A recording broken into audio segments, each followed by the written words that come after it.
Off lagi. Akong gihangyon tanan sa pagtindog.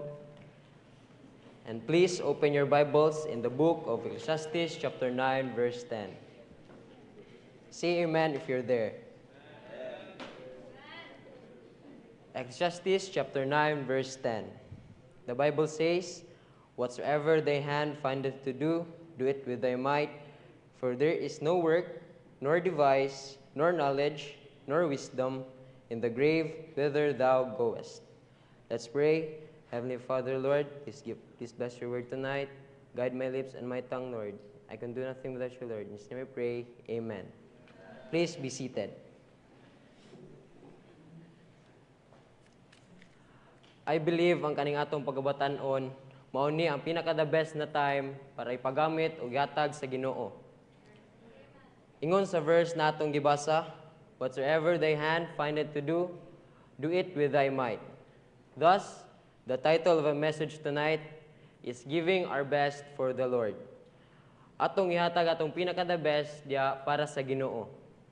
Naay tulo ka butang na akong ihatag para sa Ginoo. Point number 1, time. God has given us 24 hours a day, 168 hours a week, and 672 hours a month. Pero ang pangutana, pila ka oras atong gihatag para sa Ginoo? Naabatay time para sa atong Bible reading? Naabatay time sa atong personal prayer? Or basin makapray ra ta ug makabasa og tingsimba ra? God deserves our time. What if God has no time for you? Malipay ka? Ayaw tuguti nga mas mabisi pa ka sa imong pagskwela kaysa sa imong pagsimba. Kung maka-on time ta sa atong pagskwela, dapat on time po ta para sa Ginoo. Kung time sa pagsimba, magtarong tagsimba, dili kay magsigig tabi or mag-cellphone ra. Panagsara gani ta masimba, malate pagid ta. God's blessing and protection are always on time. That's why God deserves our precious time. Dali na kayo.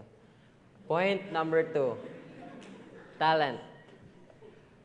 Give God your best talent. Dili ka ng talent na kusog mukaon, hagok, pero ka ng talent na magamit para sa Ginoo.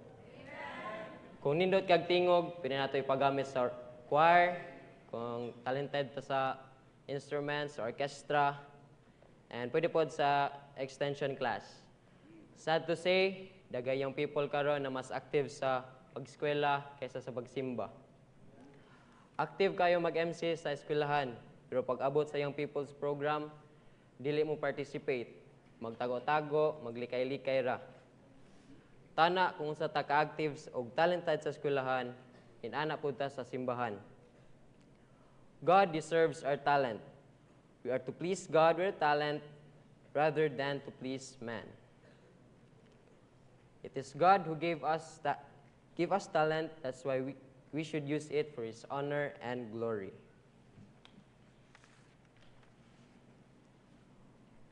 Point number 3 and the last. Treasure. Unsa man nabutang ang pinaka-importante sa imo? Imong time? Mas gitreasure ba nimo ang makig-uban sa lain tao kaysa sa mga anak sa Ginoo? Imong talent? Mas gitreasure ba nimo mukanta sa videohan kaysa sa simbahan? What about sa imong kwarta? Mas gitreasure ba nimo ang imong wants kaysa sa imong tithes and offering? Basin wala na kay tithes kay imong gitigom para makapalit og latest iPhone, skin sa ML, bayad Shopee, Lazada, o uban pa. Ingon sa Bible, "Lay not up yourself treasures upon the earth, where moth and rust doth corrupt." Kay kining mga butang diri sa kalibutan, mawala ra gini siya, pero ang gihatag nato diha para sa Ginoo dili mahanaw. God gave His best for us, even His only begotten Son, tungod sa iyang gugma sa ato.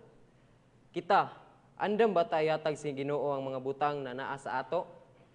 In Matthew 6:33, "Seek ye first the kingdom of God and his righteousness, and all these things shall be added unto you. In conclusion, while we are still young, let's give God our best, time, talent, and treasure for His honor and glory.